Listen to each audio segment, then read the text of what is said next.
Hello, in this video I'm going to show you how to install apps from unknown sources on the LENOVO K5 Play.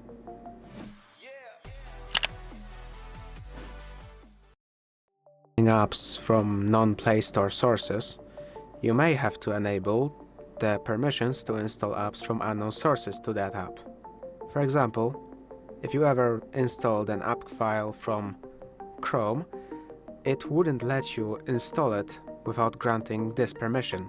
Click on Install Unknown Apps and click on Allow from this source.